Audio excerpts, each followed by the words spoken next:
Alright, what's going on, you guys? This is Kevin, Full Metal Ginger, and a big, massive happy October to you all. In light of that, I thought today would be as good a time as any to finally run through my super massively huge horror collection. This is actually something I've been wanting to do for, I don't know, man, at least a couple of years. And I know some other people have come on here and done it, and that's probably kind of part of the reason why I've held off so long. Between that and that was like, this has always been a music channel.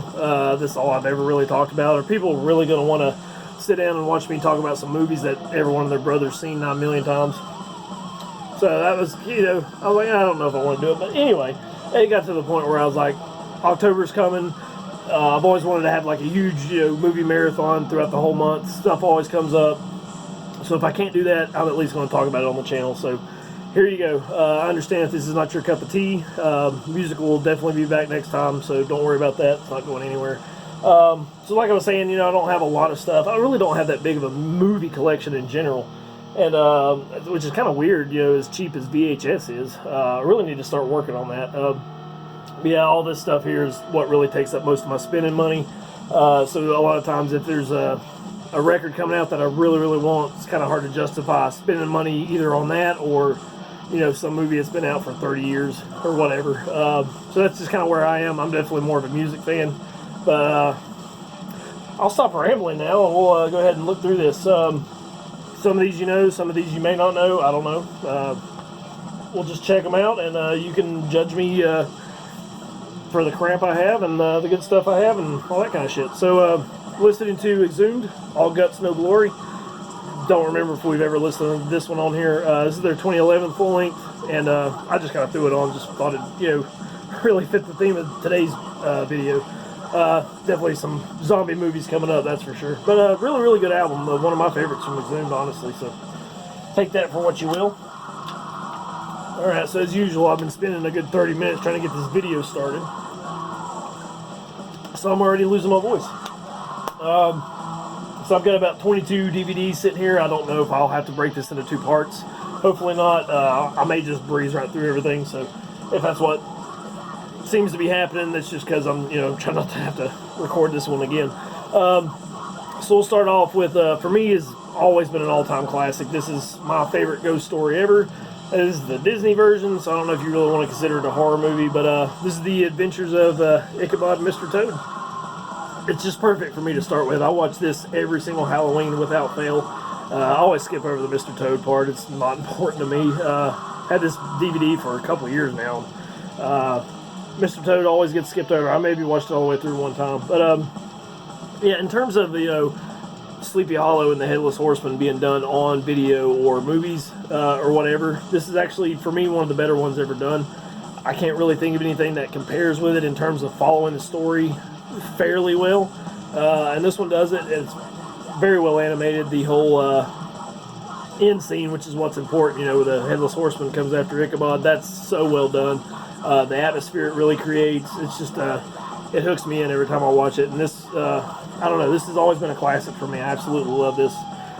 Being such a fan of Sleepy Hollow and the Headless Horseman, at some point I'm planning on getting the Headless Horseman tattooed on my titties. And I'm going to have to lose a little bit of weight between now and then, just so it doesn't look like he's riding through a fucking valley. But yeah, we'll get to that when the time comes. But yeah, if you haven't seen this, go check it out. Don't let the Disney thing fool you. This has been around forever now. I think this came out in like 47, 8, 9, something like that. I don't remember. But yeah, it's actually very well done, honestly. So there's that. I got a pile here, so I'm going to have to figure out where I'm going to put everything. This next one, an all-time classic. Everyone knows this one. It's the first Alien movie.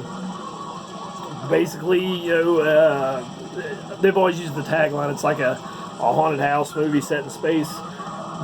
Pretty much accurate right there. I mean, it does a very good job of drawing you in, building suspense, and then they're good with the what's lurking behind the corners and everything like that. I mean, it's just very well done. I haven't watched this one in quite a while.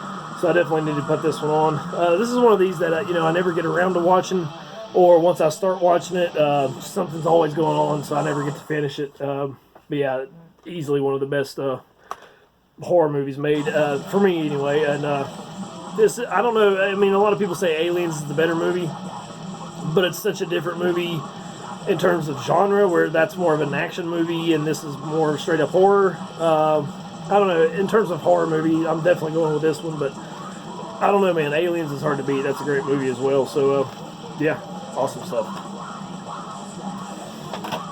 This one, actually, when this came out, I thought it was pretty well done. I don't know how you guys feel about it. I have not had much of a chance to see the original more than I think once. And I really don't remember much of it because this was years and years ago. And I haven't really just, come across it much anytime, and recently anyway. This is the, I think, 2005 remake of the Amityville Horror. I mean, in terms of actual scares and stuff like that, I thought it did a pretty good job. I mean, you've got the that part where the front door opens and you see the guy kind of just walking out in the front yard. It's just a very quick moment there in time, but I mean, I don't know, this one's done pretty good considering it's a remake. I just don't hear a lot of people talking about this one in particular, but for me, this is I thought it was pretty damn good, personally, but it's up to you. Like I said, it's been forever since I've seen the original, so I don't know how well it follows that or the book. Yeah, for what it does, I mean, I thought it did a pretty good job. And, I mean, I probably should have looked at this anyway. It's got the originals on this flyer here that you can go check out, so I'll get to those eventually. But yeah, Ryan Reynolds is in this one.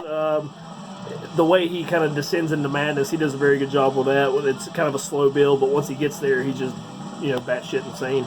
But yeah, I mean, let me know in the comments what you think of this one. I thought it was fairly decent. At the worst, it was fairly decent. But, like I was saying, being that it's been forever since I've seen the original, I don't know in terms of comparisons, but I thought it was pretty good. This one is another one that every time I'm trying to watch this, I only see bits and pieces of it because I'm having to stop and, maybe go help with homework or whatever else is going on around the house. But I can never get around to finishing this one, and it just sucks because every time I've seen it, it's like the gore especially is really hooking me in. This is the third Romero movie, Day of the Dead. Third in the Night of the Living Dead series anyway. Yeah, I mean, I think this is the one where they're down in the, you got the soldiers and stuff keeping everybody, all the non-zombie people down in like the underground complex or whatever. And yeah, that's about all I can really tell you about it. I mean, it's Dawn of the Dead pretty much underground. I mean, there's other stuff going on, but it's just, I never get a chance to finish this one. I still haven't finished it, so which is a crying ass shame, but probably shouldn't be talking about it in this video, but it is what it is. But this one's got quite a bit of special features on it, which is, I need to get to those as well. Special effects stuff with Tom Savini, commentary with George Romero, that's going to be awesome, so all kinds of stuff like that. But I think I picked this one up at like the freaking Dollar General or something. And but yeah, like I was saying, I can never get around to finishing this movie, and that's definitely going to change at least this October. So there you go. I know I probably shouldn't be talking about it considering I've not finished it, but whatever. Now this is another one. This is probably the last movie that really freaked me out. Maybe some of you will think that's a little ridiculous, but when I first saw this, this one, I don't want to say it terrified me, but it definitely kept me up at night from time to time. This is The Exorcism of Emily Rose. So, backstory. When me and my wife were first married, we lived in a pretty tiny old house. I mean, this house had probably been built in like the 20s or something, so it was creaking and falling apart. It's just a very creepy house. And so this whole movie's about this girl who gets possessed, and then, there's a whole courtroom thing, as the possession is, all flashbacks, and the courtroom scene is kind of talking about what happened during those the possession times. And so the priest in here, played by, what was his name, Tom Wilkinson, is talking to Laura Linney, saying, hey, by the way, the witching hour is 3 a.m., which explains why she keeps waking up at 3 a.m. and hearing weird things and smelling burned sulfur or something. And when we were living in that house, this movie was freaking me the hell out. And I remember one time in particular, I woke up on the dot at 3 a.m., and I don't think I went back to sleep that night. I mean, it was just a very eerie movie. Oh, shit. What was her name? She's on Dexter. Jennifer Carpenter's in this, plays the lead role. She is outstanding, by the way. Really you feel that, you know, all this is real. Maybe that's partly why it freaked me out so much, because her acting is so good in this. I mean, you really think she has gone ape shit and went insane, and the devil's got a hold of her. I mean, it's just a very, very good movie. Again, I don't know how you guys feel about this one, but partly living in that old house and then living out in the woods my whole life, this one kind of freaked me out a little bit when I first saw it. So I'll have to watch this one again. It's been at least 10, 15 years since I've seen this. So yeah, really good movie. And next we have the one that's, you know, arguably the scariest movie of all time. I don't know how you feel about it. The Exorcist. So this is the, I think the Director's Cut. I thought it said it on here. But it's got, you know, some deleted scenes and stuff that didn't come out theatrically. Like the part where Reagan walks down the stairs backwards. Ugh, that's always been kind of like weird. You know, it's the freaky moment. The one thing that got me about this movie overall, it's never really bothered me, but when you see like the demon faces kind of appearing on the walls and shit, that was always kind of rubbed me the wrong way. It's like, ugh. And maybe it's just my imagination, but that shit just, I can really visualize it very well. Yeah, see, there's the scene right there where she comes down backwards. Very unnerving movie, honestly. One of the best ever made. Yeah, I mean, what else do I really need to say about The Exorcist? I believe we've all seen that one a million times. Alright, let's do some slasher stuff. Unfortunately, the only Jason movie on Friday the 13th Part 3 in 3D. This is the first one that he has the hockey mask in, I do believe. And this is back, I can't remember how many of these movies did this, but at the very beginning of it, it gives you kind of a recap of what happened in the last movie. So you can kind of see him coming into the shed or whatever and getting killed, which he doesn't actually do. Yeah, the only thing that really got me about this movie is that that rattlesnake at the beginning of it gets me every time. And it's not even the 3D thing. It's cheesy effects as hell. I always know it's coming, but it still makes me jump every time. I guess it's where I'm terrified of snakes. What's cool about this, it actually comes with some 3D glasses. So that should be fun to do. I need to rewatch this one too. This has been at least a year and a half or maybe longer since I watched this. So yeah, the only one I have, unfortunately. I mean, I would at least like to have the first 4. I mean, I know like any film franchise gets kind of shitty after at least 4 movies, but those 4 I would definitely like to have, so I've got one of those. We'll work on it. We'll get around to it eventually, so there you go. Alright, these next 2 are actually my wife's. I had to pull them out of her collection. And I don't know how many of you saw the, what was the After Dark Horror Fest movies. I know Sci-Fi used to play them all the time. And this is part of the, I don't know, 8 Films to Die For. I think they did that more than once. But this is one we saw it, and I thought it was pretty damn not scary in terms of story or, you know, good writing or anything, but it was just the creature effects are fucking amazing on this movie. This is The Grave Dancers. So it's basically about these people who it's 3 people, I think. Their friend dies, and they get drunk, and they go out to the cemetery and where his grave is, and they start dancing around. And apparently that, you know, pisses off some evil spirits, and they come and haunt them.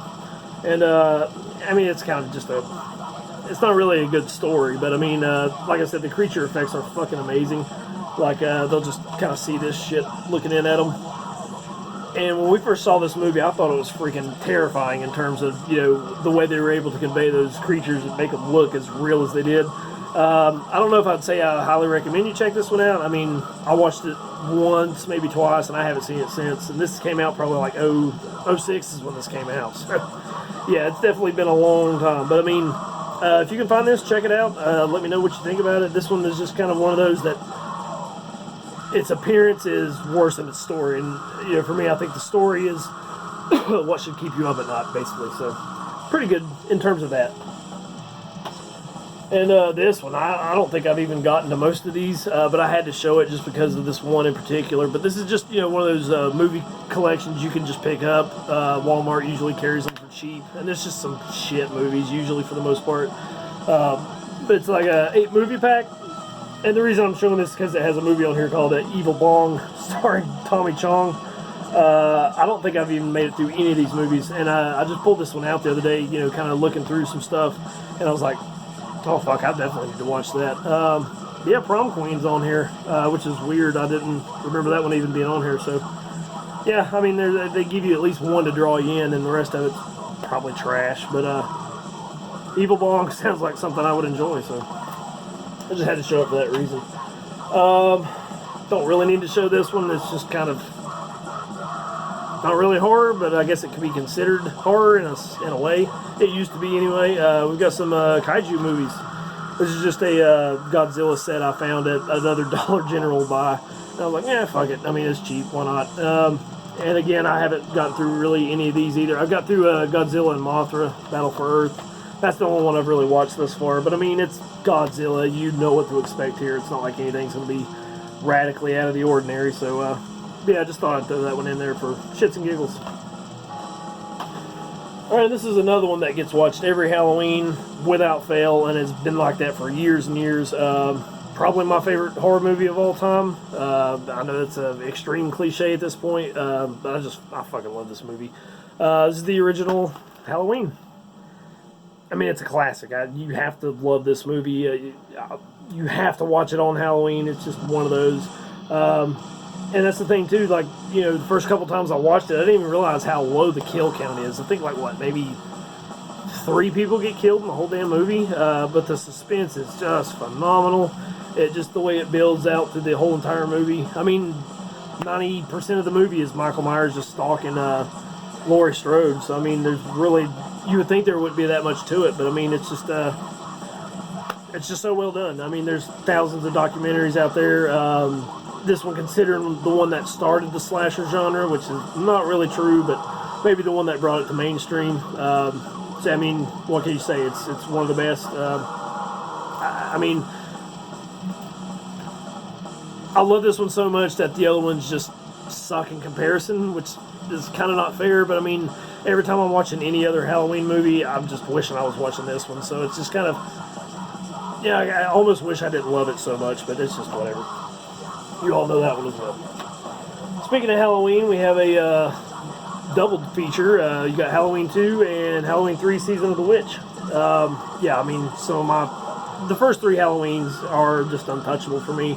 I know when Season of the Witch came out, everyone was upset, you know, them wanting Michael Myers back, so they ended up just bringing him back, because he originally wasn't even supposed to be, like, you know, they were going to make an anthology of this, and every movie was going to be different. I think everyone knows that by now, but it's kind of a shame in a way. I mean, some of the other Michael Myers movies aren't terrible. They're not great, but they're not terrible, but it would have been cool to see what they came up with. I mean, because the story on Halloween 3 I thought was pretty good. It's just definitely, you know, really captures the whole Halloween experience. I mean, it just looks like fall. It feels like fall, you know, the Halloween decorations and shit up everywhere. It's just a fun movie. It really is. But yeah, I need to get around to these too. I haven't watched either one of these in a while, so I don't really remember. I think I picked this one up last, like, November or something, like right after Halloween, and they're trying to get rid of all their, you know, October shit, so they can get room to pack the stores with goddamn Christmas in November. But yeah, so I need to get around to watching these. I mean, it's been Halloween 2. I don't even remember. It's been so long, but yeah. All right. I used to go to the video store with my mom all the time, and back in the day, you know, the good old days.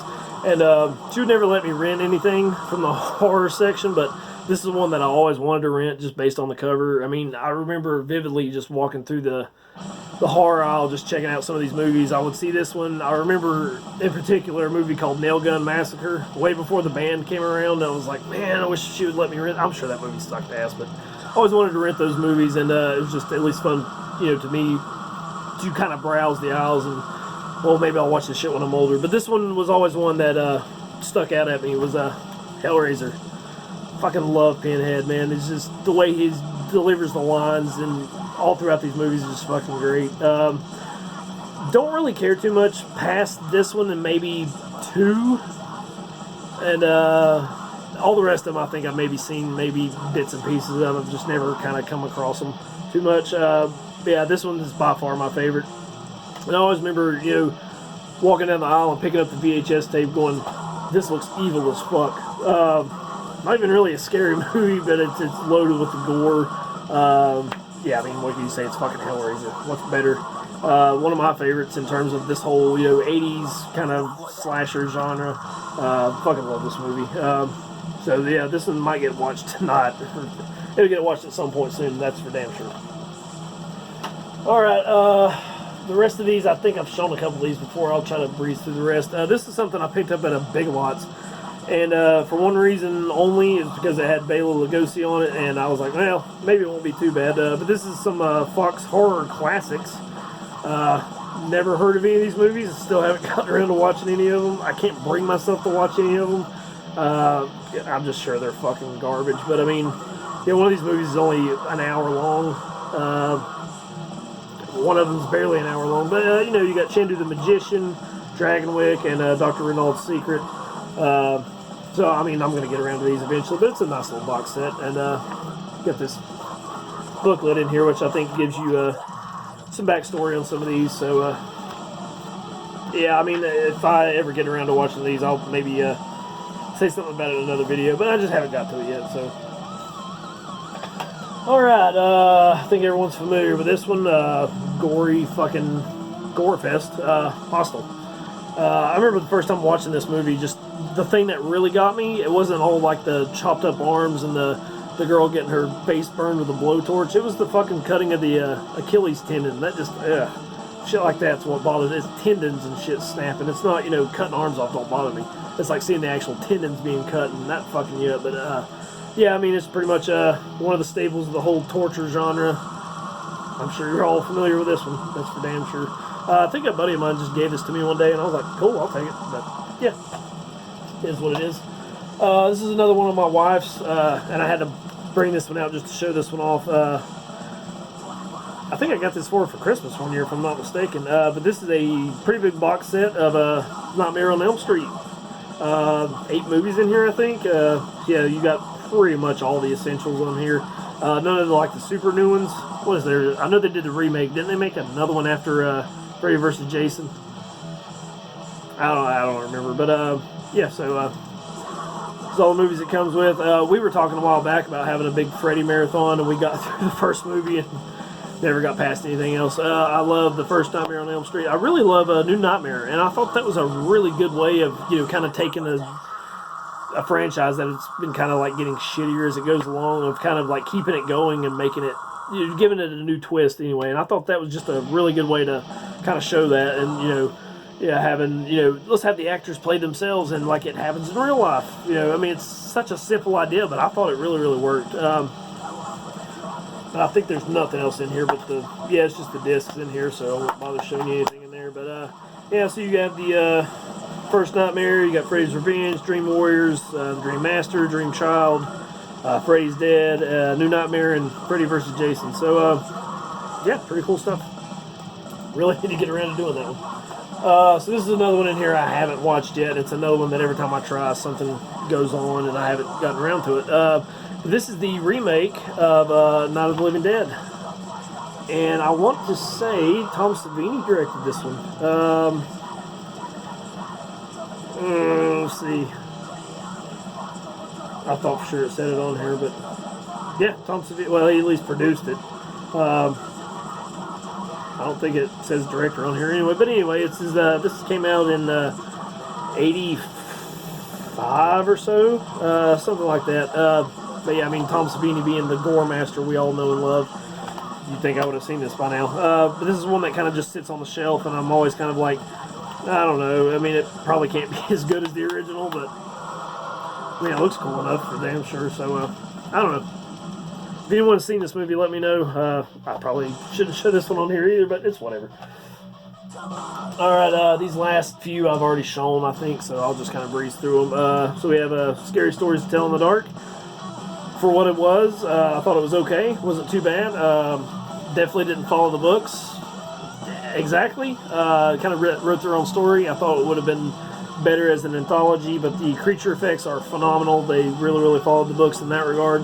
I just thought it could have been better than what it was, but for what it is, I thought it was a fairly decent movie. So a lot of people are comparing it to like a Goosebumps or something, which it kind of is, but it could have been better. Neither here nor there. I mean, I still impartially enjoyed it. At least partially enjoyed it. This one is kind of a horror movie and a comedy. And I don't think it's meant to be a comedy, but I don't know. It's Tim Burton doing it, so it kind of is a comedy.